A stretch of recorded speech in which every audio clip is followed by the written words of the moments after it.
ఇక్కడ కూర్చొని పాప మీరు అందరూ నలిగిపోతారు, మీరు రావాలని ఉంది కానీ మీరు రాలేకపోతున్నారు. నేను కనీసం రోజుకి ఒక 200 మందికి పిలిచి నేను ఫొటోస్ ఇస్తాను. నేను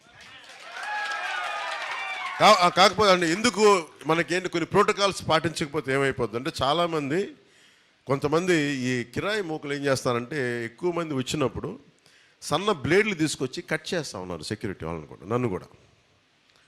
మన ఇక్కడ కూడా జరిగింది. అందువల్ల ఏంటంటే కొంచెం ఇలాంటి పరిస్థితుల్లో మీకు మన ప్రత్యర్థి పార్టీ పన్నాగాలు తెలుసు కాబట్టి, అందుకని కొంచెం స్ట్రీమ్ లైన్ ఉంటే మనం చేసుకోవడానికి బాగుంటుంది.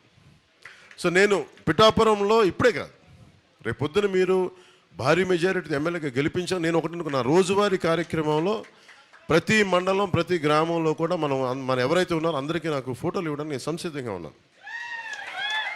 ఎందుకంటే ఇది ఏదో సడన్గా వచ్చి వెళ్ళిపోవడానికి కాదు, నేను మనస్ఫూర్తిగా చెప్తున్నాను. శ్రీపాద శ్రీవల్లభుడి సాక్షిగా, మన బంగారు పాపమ్మ దర్గా సాక్షిగా, ఆంధ్ర బాప్టిస్ట్ చర్చ్ సాక్షిగా చెప్తున్నా. నేను ఇక్కడ ఉండి ఇది మన స్వస్థలం చేసుకొని అందరికీ నా సాధ్యమైనంత మేరకు కొంచెం మన అందరం ఒక నియంత్రణ పాటిస్తే, నియమాలు పాటిస్తే అందరికీ అందుబాటులో ఉంటాను, చేస్తాను, పని చేస్తాను. సో నాకు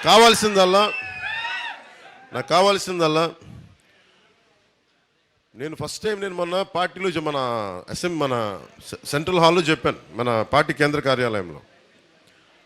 నేను ఎప్పుడు ఎవరిని అభ్యర్థించను. నేను ఎందుకంటే నాకు అవసరం లేదు. ఎప్పుడు నేను అభ్యర్థించేది ఒక భగవంతుని అభ్యర్థిస్తాను. నాకు నిజంగా కష్టాలు ఉన్నప్పుడు తల్లో తండ్రి నాకు హెల్ప్ చేయని భగవంతుని కోరుకుంటాను, అంతే. చేయి చాచి అడుగుతాను భగవంతుని.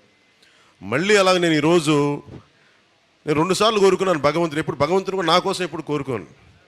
వరుసగా నా సినిమాలు సరిగ్గా నచ్చట్లేదని చెప్పి ఎక్కడో మహబూబ్ నగర్ జిల్లా, తెలంగాణ మహబూబ్ నగర్ జిల్లా నుంచి ఒక్క అభిమాని వచ్చి అన్న, ఒక హిట్ అన్న, నీకు హిట్ లేదు, మేము చచ్చిపోతాం, రోడ్ల మీద తిరగలేకపోతున్నాం అన్న.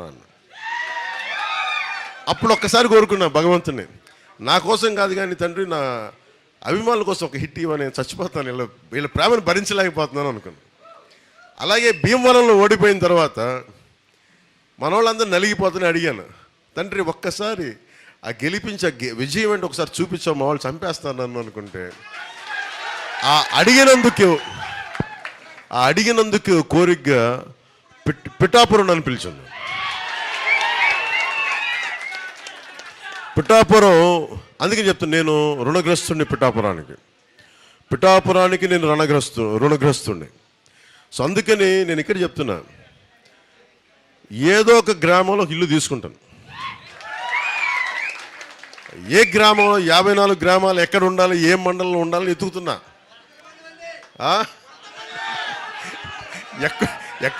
భగవంతుడు శ్రీపాద శ్రీవల్లభుడు తల్లి ఎక్కడ అనుమతిస్తే, ఎక్కడ దొరికితే అక్కడికి వచ్చి, కానీ అది మన పిఠాపురంలోనే ఉంటుంది. నేను మీకు అండగా ఉంటానని తెలియజేసుకుంటూ, ఎందుకంటే నేను మిగతా చోట్ల కూడా తిరగాలి, మిగతా కార్యక్రమాలు చేయాలి కాబట్టి మనస్ఫూర్తిగా మీ అందరికీ ఇంకొక మారు అందరిని ప్రత్యేకించి కలుసుకుంటానని నేను మీకు మాట ఇస్తాను.